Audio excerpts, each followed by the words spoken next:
1 रुपया अब गरीब लोग कैसे दिखाएंगे यहाँ हॉस्पिटल में? 1 रुपया था, सरकारी जो फीस है 1 ही रुपया है। अब 100 रुपया बढ़ा देंगे तो इसमें गरीब जो है यहाँ हॉस्पिटल में आते हो, गरीब ही तो आते हैं यहाँ, सरकार के द्वारा ही तो आते हैं जो भी है।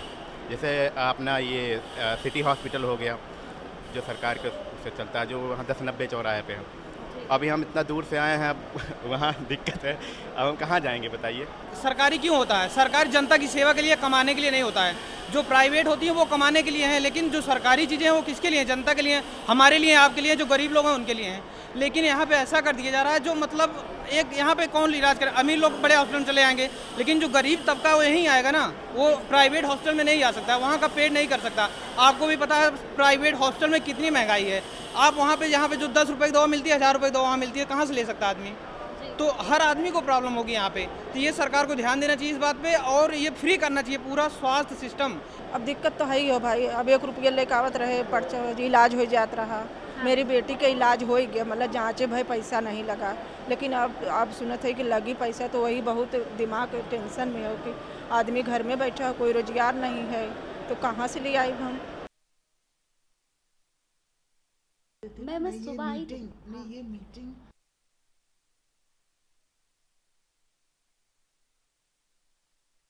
हमारे साथ लोहिया इंस्टीट्यूट की डायरेक्टर है, हम इनसे बातचीत करेंगे और जानेंगे कि 1 रुपये से 100 रुपये जो फ़ीस बढ़ाई गई है उसमें मरीजों को किस तरह सुविधा दी जा रही है।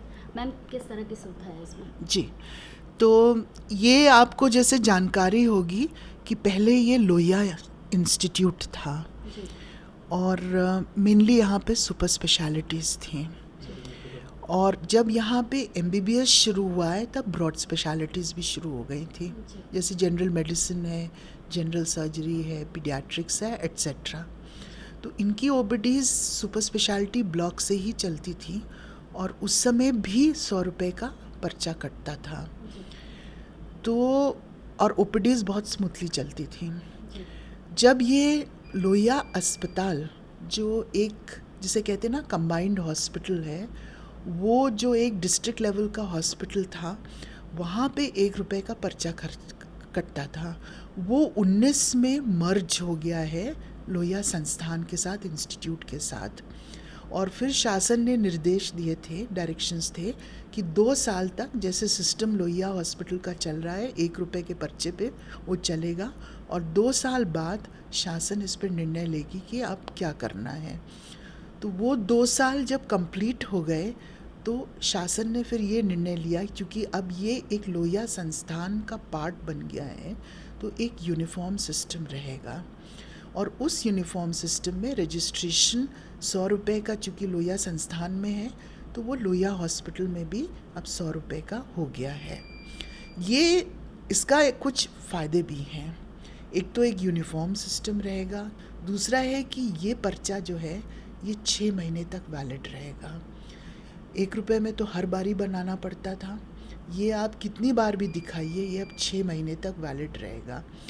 तीसरा जो है कि इससे जो क्वालिटी ऑफ सर्विसेज हैं वो मेरे हिसाब से अच्छी हो जाएंगी, क्योंकि अब डॉक्टर्स को वो पेशेंट्स ज़्यादा अटेंड करने का टाइम मिलेगा जिनको वास्तव में एक संस्थान में रेफ़र करा जाता है और संस्थान की सर्विसेज की ज़रूरत होती है। जैसे आम बीमारी होती है, जो साधारण बीमारी है, खांसी जुकाम दस्त, वो अब प्रोबेबली जो डिस्ट्रिक्ट लेवल के हॉस्पिटल्स हैं वहाँ जाएंगे, और यहाँ पे वो मरीज़ जो पहुँच ही नहीं पा रहे थे, जिनको कॉम्प्लिकेटेड डिजीज़ेज़ हैं, जिनको वास्तव में संस्थान के ट्रीटमेंट की ज़रूरत है, वो अब ज़्यादा से ज़्यादा यहाँ पहुँच पाएंगे। तो कुछ तो फ़ायदे हैं इस सिस्टम के। अब हम लोग ने सिस्टम लागू करा है, अब चलने देंगे सिस्टम, और एक बार ही हम लोग इसका अप्रेज़ल लेंगे 3 महीने बाद कि कैसे सिस्टम चल रहा है। एकदम नया नहीं है, क्योंकि हमने जैसे बताया कि जब MBBS शुरू हुआ था, ब्रॉड स्पेशलिटीज़ यहाँ शुरू हुई थी, तो OPD सुपर स्पेशलिटी ब्लॉक से रन होती थी, तो तब भी 100 रुपये के पर्चे कटते थे, और काफ़ी सिक पेशेंट्स आते थे और उनको अटेंड कर पाते थे। इस समय ये चीज़ नहीं हो पा रही है, क्योंकि इवन खांसी जुकाम मामूली बीमारी वाले लोग पहुंच जाते हैं, या जिनको दवाइयाँ लिखवानी होती वो पहुंच जाते हैं, और जिनको एक्चुअली कॉम्प्लिकेटेड प्रॉब्लम्स है वो कहीं उस भीड़ में रह जाते हैं। जी जी जी। अच्छा, क्योंकि कॉम्प्लिकेटेड प्रॉब्लम में एक चीज़ और देखी जाती है कि इमरजेंसी सुविधा जो होती है वो ज़्यादा ही बढ़ती जाती है, तो उसमें क्या क्या सुविधाएं बढ़ाई गई हैं और इमरजेंसी फ़ीस की क्या चार्जेस अब लगेंगे? जी, जो हम लोग आज कर रहे हैं वो एज़ पर गवर्नमेंट ऑर्डर है। उन्होंने आके पूरा सिस्टम एग्जामिन करा है, इसको देखा है, हम लोग से इंटरेक्ट करा है। वो इन्होंने सोच के बहुत डीपली हम लोग से इंटरेक्ट करके पूरा सिस्टम समझ के करा है। गवर्नमेंट ऑर्डर ये भी कहता है कि इमरजेंसी फ्री रहेगी, इमरजेंसी में कोई चार्जेस नहीं पड़ेंगे। तो ये बहुत अच्छी चीज़ है कि इमरजेंसी फ्री रहेगी और कोई चार्जेस नहीं पड़ेंगे।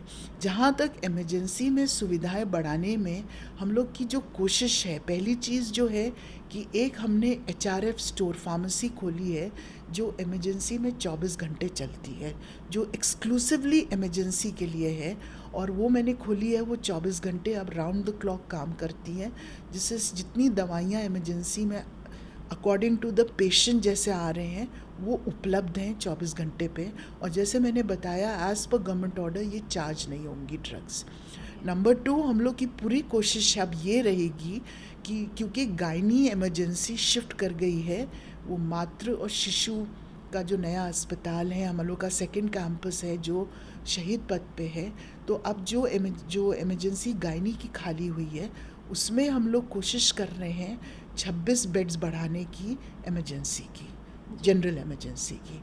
अच्छा मैम, क्योंकि अभी एक इमरजेंसी में जो मेजर प्रॉब्लम होती है कि यहाँ पे केवल 56 बेड्स हैं और आती हमारी इमरजेंसी करीबन 350 है डेली, तो हम बहुत पेशेंट्स को अकोमोडेट नहीं कर पा रहे हैं। इसीलिए आप देखे होंगे इतना लड़ाई झगड़ा इमरजेंसी में होता है, क्योंकि जब पेशेंट आता है उसको ट्रायज में तो नो डाउट अटेंड कर लेते, बट वो इस उम्मीद से आता है कि अब मुझे एडमिट भी करा जाएगा। अब चूँकि हमारे पास केवल 56 बेड्स हैं तो हम इतने लोगों को एडमिट नहीं कर पाते। अब धीरे धीरे हम जब बेड्स बढ़ाएंगे, एक तो हमने ये तो इमीडिएट प्लान करा है कि 26 बेड्स बढ़ाएंगे, और दूसरा हमारा प्लान है कि जो एक नया हॉस्पिटल का प्रपोजल चल रहा है बनाने के लिए, उसमें हम 200 से 250 बेड्स की इमरजेंसी हमने प्रपोज करी है बनने के लिए। वो प्रपोजल इस समय PWD में है। जी जी। अच्छा, हॉस्पिटल में कुछ सुविधाएं पहले से फ्री थी, एक्सरे, अल्ट्रासाउंड की, तो क्या उनमें भी बदलाव किया जाएगा? वो सुविधाएं अब फ्री रहेंगी या नहीं रहेंगी? जी, अब चूँकि ये गवर्नमेंट का ऑर्डर है कि एक यूनिफॉर्म सिस्टम रहेगा पूरे इंस्टीट्यूट में, तो इन्वेस्टिगेशंस भी चार्ज होंगी फॉर द पेशेंट्स। जितनी इन्वेस्टिगेशंस हैं वो भी अब चार्ज होंगे। तो ये थी हमारे साथ लोहिया इंस्टीट्यूट की डायरेक्टर। कैमरामैन सुमित के साथ मैं वर्षा शाही, APN न्यूज़, लखनऊ।